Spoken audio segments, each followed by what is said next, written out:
ಸ್ವಾಮಿ, ಏನಿದು ಒಬ್ಬರೇ ನಿಂತು ಏನೋ ವಿಚಾರ ಮಾಡ್ತಾ ಇರೋ ಹಾಗೆ ಕಾಣ್ತಾ ಇದೆ. ಏನ್ ಚಿಂತೆ ಮಾಡ್ತಾ ಇದ್ರ? ಏನಿಲ್ಲ ಸರ್ಜಿ, ಏನಿಲ್ಲ.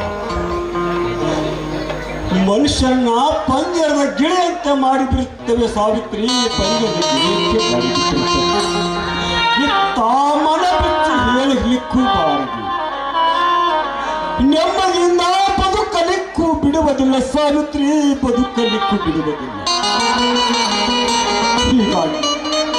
ಹೀಗಾಗಿ ನಿನ್ನ ಮನತನಕಾದ ಅನ್ಯಾಯವನ್ನ ಒಮ್ಮೆ ನೆನಪಿಸಿಕೊಂಡೆ ಸಾವಿತ್ರಿ, ಒಮ್ಮೆ ಸ್ವಾಮಿ, ಹಾರುವ ಹಕ್ಕಿಗೆ ಎಣೆ ಇಲ್ಲ, ಓಡುವ ನದಿಗೆ ಗಣಿವಿಲ್ಲ, ನಿಂತ ಬೆಟ್ಟ ಗುಡ್ಡಗಳಿಗೆ ಹಸಿವಿಲ್ಲ, ಹುರಿಯುವ ಬೆಂಕಿಗೆ ನೋವಿಲ್ಲ, ವಿಧಿ ಕಾಡುವ ಆಟಕ್ಕೆ ಕಾರಣವೇ ಇಲ್ಲ, ಕರುಣೆನೂ ಇಲ್ಲ. ಹೀಗಿರ್ಬೇಕಾದ್ರೆ ಹಾಗಿದ್ದೆಲ್ಲ ಹೋಗಿದೆ. ಈಗ ಅದರ ಬಗ್ಗೆ ಯೋಚನೆ ಮಾಡಿದ್ರೆ ಏನ್ರಿ ಪ್ರಯೋಜನ? ಕಳೆದು ಹೋದದ್ದೆಲ್ಲ ಮರಳಿ ನಮ್ಗೆ ಸಿಗುವುದುಂಟೆ? ಗಂಧ ತಿಕ್ಕಿದಷ್ಟು ಸುಗಂಧ ಸೂಸುತ್ತದೆ, ಕಬ್ಬನ್ನ ಜಜ್ಜಿದಷ್ಟು ಸಿಹಿ ಬರ್ತಿದೆ ಸಾವಿತ್ರಿ, ಸಿಹಿ ಬರ್ತದೆ. ಬಂಗಾರವನ್ನು ಹೊಡೆದಷ್ಟು ಹೊಳೆಯುತ್ತದೆ. ಆದರೆ ಜೀವನ ಹಾಗಲ್ಲ ಸಾವಿತ್ರಿ, ಹಾಗಲ್ಲ. ಕಷ್ಟ ಸುಖ ಸಿಹಿ ಕೈ ಎಂಬುದನ್ನ ನಾವು ಆ ದೇವರಿಂದ ಪಡೆದುಕೊಂಡು ಬಂದಿರುವ ಬರಕ್ಕೆ ಅಂದಾಗ ನಾವು ಅದಕ್ಕನುಸರಿಸಿ ನಡೆಯಲೇಬೇಕು ಸಾವಿತ್ರಿ. ಅದೇ ಜೀವನಕ್ಕಲ್ಲ, ಅದೇ ಜೀವನ. ನೋಡಿ ಸಾವಿತ್ರಿ, ಇನ್ನು ಮುಂದೆ ನಿನ್ನ ಮನಸ್ಸಿಗೆ ಯಾವ ನೋವು ಬಾರದಾಗಿ ನೋಡಿಕೊಳ್ತೀರಿ ಸಾವಿತ್ರಿ, ನೋಡಿಕೊಳ್ಳಿ. ಸ್ವಾಮಿ, ಹಣೆ ಬರಕ್ಕೆ ಹೊಣೆ ಯಾರು ಅಂತ ಹೇಳ್ತಾರೆ. ಏನಾದ್ರೂ ಏನಂತೆ, ದೇವರಂತಹ ಗಂಡ ನೀವು ನನಗೆ ಸಿಕ್ಕಿದ್ದೀರಾ. ಬಹುಶಃ ನನಗಾದ ನೋವನ್ನೆಲ್ಲ ಮರೆಯಬೇಕು ಅಂತಾನೆ ಆ ದೇವರು ನಿಮ್ಮಂತಹ ಗಂಡನನ್ನ ನನಗೆ ಕರುಣಿಸಿದ್ದಾನೆ ಅಂತ ಕಾಣುತ್ತೆ. ಈ ಒಂದು ಜನ್ಮ ಅಲ್ಲ, ಮುಂದಿರುವ 7 ಜನ್ಮಕ್ಕೂ ನೀವೇ ನನ್ನ ಗಂಡನಾಗಿ ಬರಬೇಕು ಅಂತ ದೇವರಲ್ಲಿ ಕೈ ಮುಗಿದು ಬೇಡಿಕೊಳ್ತೀನಿ. ಎಂತ ಹುಚ್ಚಿದೆಯೇ ಸಾವಿತ್ರಿ, ಬರೇ 7 ಜನ್ಮ ಎತ್ತಿ ಬಂದ್ರೆ ನನ್ನ ಮನಸ್ಸಿಗೆ ತೃಪ್ತಿಯಾಗುತ್ತೆ. ನಿನ್ನಂತ ಧರ್ಮ ಪತ್ನಿ ಇದ್ದರೆ 100 ಜನ್ಮ ಎತ್ತಿ ಬಂದರು ನನ್ನ ಮನಸ್ಸಿಗೆ ತೃಪ್ತಿ ಇಲ್ಲ ಸಾವಿತ್ರಿ. 7 ಜನ್ಮ ಅಂದ್ರಲ್ಲ, ಅದಕ್ಕೆ ಸ್ವಾಮಿ, ಕೈ ಕೆಸರಾದ್ರೆ ಬಾಯಿ ಮೊಸರು ಅಂತ ಹೇಳ್ತಾರೆ. ಹಗಲು 2 ಎನ್ನದೆ ನಾನ್ ಚೆನ್ನಾಗಿರ್ಬೇಕು, ಈ ಮನೆ ಚೆನ್ನಾಗಿರ್ಬೇಕು ಅಂತ ನೀವು ಕಷ್ಟಪಟ್ಟು ಬೆವರು ಸುರಿಸಿ ದುಡಿತಾ ಇದ್ರಿ. ಅದನ್ನ ನೋಡಿ ನಾನು ಸುಮ್ಮನಿರ್ಬೇಕೇನ್ರಿ? ಮನೆಯಲ್ಲಿ ಹಾಯಾಗಿ ಮಹಾರಾಣಿಯಂತೆ ಕುಳಿತುಕೊಂಡ್ರೆ, ಬೆವರು ಸುರಿಸದೆ ನೀವು ತಂದು ಹಾಕಿದನ್ನ ತಿಂದ್ರೆ ಆ ದೇವರು ಸಹ ಮೆಚ್ಚಲಾರ. ಸಾವಿತ್ರಿ, ನೀ ಯಾಕೆ ಹಾಗೆಂತೀರಿ ಸಾವಿತ್ರಿ? ನೀನು ಕನಸಿನಲ್ಲಿ ಕೂಡ ಸಾವಿನ ಬಗ್ಗೆ ಮಾತನಾಡಿದರೆ ನನ್ನ ಮನಸ್ಸಿಗೆ ಹಿಡಿಸಲಾರಷ್ಟು ದುಃಖವಾಗುತ್ತದೆ. ನನ್ನ ಹೃದಯ ಛಿದ್ರವಾಗುತ್ತದೆ ಸಾವಿತ್ರಿ, ಛಿದ್ರವಾಗುತ್ತದೆ. ನೋಡಿ, ನಿಮ್ಮ ಮನಸ್ಸಿಗೆ ನೋವುಂಟು ಮಾಡಬೇಕು ಅಂತ ನಾನು ಈ ಮಾತನ್ನ ಹೇಳಿಲ್ಲ. ನಿಮ್ಮ ಮೇಲಿರೋ ಪ್ರೀತಿ ಭಾವನೆಯಿಂದ ಈ ಮಾತನ್ನ ಹೇಳಿದೆ. ನೀವೇನು ಮನಸ್ಸಿಗೆ ಹಚ್ಕೊಳ್ಬೇಡಿ. ಈ ಮುತ್ತೈದೆ ಸಾವು ಅಂತ ಬಂದ್ರೆ ಖಂಡಿತವಾಗಿಯೂ ನಾನು ಮುತ್ತೈದೆ ಸಾವನ್ನೇ ಬಯಸ್ತೀನಿ ಆ ಭಗವಂತನಲ್ಲಿ. ಯಾಕೆ ಸಾವಿತ್ರಿ ಪದೇ ಪದೇ ಸಾವಿನ ಬಗ್ಗೆ ಮಾತನಾಡ್ತೀಯ? ನೀನು ಯಾವ ಕಾಲಕ್ಕೂ ನನ್ನ ಮೇಲೆ ಪ್ರಮಾಣ ಮಾಡಿ ಹೇಳು, ಸಾವಿನ ಬಗ್ಗೆ ಮಾತನಾಡಿದ ಸಾವಿತ್ರಿ. ನೀವು ಬೇಜಾರಾಗ್ಬೇಡ್ರಿ. ಏನೋ ಪ್ರೀತಿಯಿಂದ ಮಾತಾಡ್ತಾ ಇದ್ರಲ್ಲ, ಹಾಗೆ ಮಾತಾಡ್ತಾ ಬಾಯಿನ ಅಂತ ಮಾತು ಬಂದ್ಬಿಡ್ತು ಅಷ್ಟೇ. ಸತ್ಯವಾಗಿ ಇನ್ನೊಮ್ಮೆ ಇಂಥ ಮಾತಾಡಲ್ಲ ರೀ.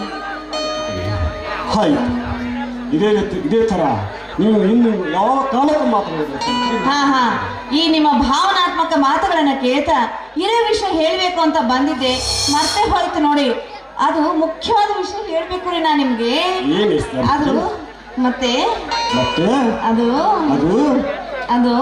ಏನು ಸಾವಿತ್ರಿ, ಇಷ್ಟು ನೀನು ಹಚ್ಕೊಳ್ತಾ ಇದ್ರೆ ಏನೋ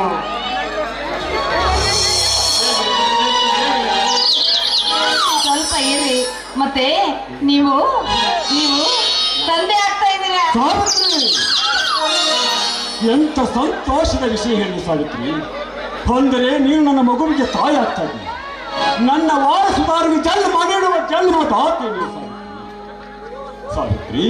ನೀನು ನನ್ನ ಬಾಳ ಬೆಳಗುವ ಭಾಗ್ಯ ಜ್ಯೋತಿ. ನಿನ್ನನ್ನು ವರ್ಣಿಸಲಿಕ್ಕೆ ಪದಗಳು ಸಿಗುತ್ತಿಲ್ಲ ಸಾವಿತ್ರಿ. ನೀವು ವರ್ಣನೆ ಮಾಡಿದ ಸಾಕು. ಇನ್ನೊಂದು 6 ತಿಂಗಳು ಸ್ವಲ್ಪ ತಡ ಮಾಡಿ ಆಮೇಲೆ ಮುದ್ದಾದ ಗಂಡ ಮಗನ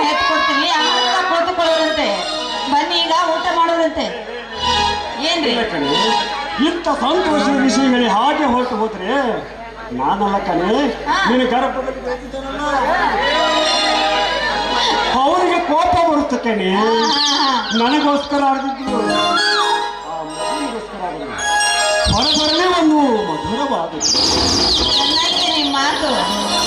ಮಗುವಿಗೆ ಬೇಜಾರಾಗುತ್ತೋ ಇಲ್ಲ ಗೊತ್ತಿಲ್ಲ, ಆದ್ರೆ ಈ ನನ್ನ ದೊಡ್ಡ ಮಗುವಿಗೆ ಬೇಜಾರಾಗುತ್ತೆ. ಹಾಗಂತ ಸುಮ್ಮನೆ ಇರ್ತೀನ? ನೀವು ಮನ ತಣಿಸೋದೇ ನನ್ನ ಕೆಲಸ. ನನ್ನ ರಸಿಕ ರಾಜ ಆಗ್ಲಿ.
ಸಾವಿತ್ರಿ, ನೀನು ಗರ್ಭ